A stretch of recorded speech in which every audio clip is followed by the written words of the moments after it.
போட்டாங்கன்னா அந்த அரசாங்கத்துக்கு எவ்வளோ கோடி புண்ணியம் சாமி. அந்த அவ்வளோ ரொம்ப கஷ்டப்பட்டு கிடக்குறோம்பா. 3 மாசமா நாங்கள் ஏரி வேலை செஞ்சு கஷ்டப்பட்டு கிடக்குறோம். அப்படியே அவன் பொங்கல் கூட எங்களால் கும்பிட முடியலப்பா. எங்களுக்கு சாப்பாட்டுக்கு வழியே இல்லை சாமி. எனக்கு இந்த வாடகை துட்டு கூட என்னால் கொடுக்க முடியல. இந்த வாடகை துட்டு கொடுக்காத கூட என் வீட்டை காலி பண்ணுன்றாங்க. நான் எங்கே போவோம்பா எப்போ அந்த 100 நாள் காசு போடா தானே. ஏரி வேலை நம்பி தான் நாங்கள் கிடக்குறேன். நீ ஏதாவது பார்த்து ஏரி வேலை துட்டு போடுங்கம்மா. அது கொண்டுனா நாங்கள் போய்க்கிறோம். சாப்பாட்டுக்கு கூட வழி கிடையாதுப்பா எனக்கு. அந்த 100 நாள் காசு போட்டாங்கன்னா அங்கே அரசாங்கத்துக்கு எவ்வளோ கோடி புண்ணியம் சாமி. அந்த அவ்வளோ ரொம்ப கஷ்டப்பட்டு கிடக்குறோம்பா. 3 மாசமா நாங்கள் ஏரி வேலை செஞ்சு கஷ்டப்பட்டு கிடக்குறோம். அப்படியே அவன் பொங்கல் கூட எங்களால் கும்பிட முடியலப்பா. எங்களுக்கு சாப்பாட்டுக்கு வழியே இல்லை சாமி. எனக்கு இந்த வாடகை துட்டு கூட என்னால் கொடுக்க முடியல. இந்த வாடகை துட்டு கொடுக்காத கூட எனக்கு 100 நாள் வேலை திட்டத்தை ஒழித்து கட்டும் வேலையில் இறங்க இருக்கிறது இரக்கமற்ற பாஜக அரசு என நியூஸ் தமிழ் செய்தியை சுட்டிக்காட்டி முதலமைச்சர் மு.க.ஸ்டாலின் பதிவு ஒன்றை வெளியிட்டிருக்கிறார். அண்மை செய்தியாக பார்த்து வருகிறோம். விவரங்களை செய்தியாளர் பாரி கார்த்திக் வழங்க கேட்கலாம். பாரி கார்த்திக், வணக்கம். முழு விவரம்.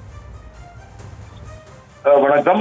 காந்தியை பிடிக்காதவர்களுக்கு அவர் பெயரிலான இந்த 100 நாள் வேலை திட்டத்தை பிடிக்கவில்லை என்று தமிழ்நாடு முதலமைச்சர் அவர்கள் நமது நியூஸ் தமிழ் செய்தியை குறிப்பிட்டு தனது எக்ஸ் பக்கத்தில் கருத்து தெரிவித்திருக்கிறார். குறிப்பாக 100 நாள் திட்டம் என்பது ஊரக வளர்ச்சியில் ஒரு முக்கியத்துவம் வாய்ந்த ஒரு திட்டமாக கருதப்படுகிறது. எனவே அந்த திட்டத்திற்கு மத்திய அரசு போதுமான அளவுக்கு பணம் ஒதுக்கவில்லை என்று பல்வேறு குற்றச்சாட்டுகள் வந்த நிலையில் அதை நியூஸ் தமிழ் செய்தியாக ஒளிபரப்பியது. இந்நிலையில் அதை குறிப்பிட்டு முதலமைச்சர் அவர்கள் தனது கருத்தில் காந்தியை பிடிக்காதவர்களுக்கு அவர் பெயரான இந்த 100 நாள் வேலை திட்டத்தை பிடிக்கவில்லை என்றும் இந்திய கிராமப்புற பொருளாதாரத்தின் முதுகெலும்பாக இருக்கக்கூடிய அடிப்படையில் தான் கடந்த ஐக்கிய முற்போக்கு கூட்டணி அரசால் வளர்த்தெடுக்கப்பட்ட இந்த திட்டத்தின் மீது சம்மட்டி கொண்டு அடித்து ஒரே அடியாக ஒழித்துவிட வேண்டும் என்ற வேளையில் இறங்கி இருக்கிறது இரக்கமற்ற பாஜக அரசு என்றும் தெரிவித்திருக்கிறார். மேலும் உங்களுக்கு வேண்டப்பட்ட கார்ப்பரேட் கம்பெனிகள் என்றால் பல லட்சம் கோடி ரூபாய் கடனை கூட ஒரே கையெழுத்தில் தள்ளுபடி செய்யவில்லை. ஒரே கையெழுத்தில் தள்ளுபடி செய்கிறீர்களே, அதே வேகாத வேலில் உடலை வருத்தி வியர்வை சிந்தி உழைத்த ஏழைகளின் சம்பள பணத்தை விடுவிக்க மட்டும் ஏன் மனமில்லை என்றும் அதற்கு பணமில்லை என்று தற்போது கேள்வி கேட்டிருக்கிறார் முதலமைச்சர் அவர்கள்.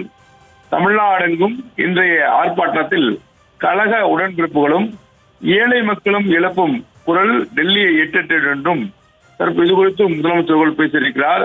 இப்போதாவது அரசின் மனம் இறங்கட்டும் என்றும் தெரிவித்திருக்கிறார். அதாவது இன்றைய தினம் திமுக சார்பில் தமிழகம் முழுக்க அனைத்து ஒன்றியங்களிலும் 100 நாள் வேலைக்காக ஒதுக்கப்படாத நிதியை மத்திய அரசு உடனடியாக ஒதுக்க வேண்டும் என்று ஆர்ப்பாட்டம் அறிவித்திருக்கிறார்கள். அந்தந்த மாவட்டத்தில் இருக்கக்கூடிய ஒன்றியங்களில் அந்தந்த மாவட்ட செயலர்கள் மற்றும் அமைச்சர்களும் இந்த ஆர்ப்பாட்டத்தில் பங்கேற்கிறார்கள். நாடாளுமன்ற உறுப்பினர்கள் உள்ளிட்ட பல்வேறு பேர் இந்த ஆர்ப்பாட்டத்தில் பங்கேற்கும் நிலையில் இது குறித்து முதலமைச்சர் அவர்கள் தனது கருத்தை தெரிவித்திருக்கிறார். உடனடியாக மத்திய அரசு 100 நாள் வேலைவாய்ப்பு தொடர்பாக வழங்க வேண்டிய நிதியை உடனடியாக வழங்க வேண்டும் என்றும் நமது நியூஸ் தமிழில் வந்த செய்தியை சுட்டிக்காட்டி முதலமைச்சர் அவர்கள் தற்போது கருத்து தெரிவித்திருக்கிறார்.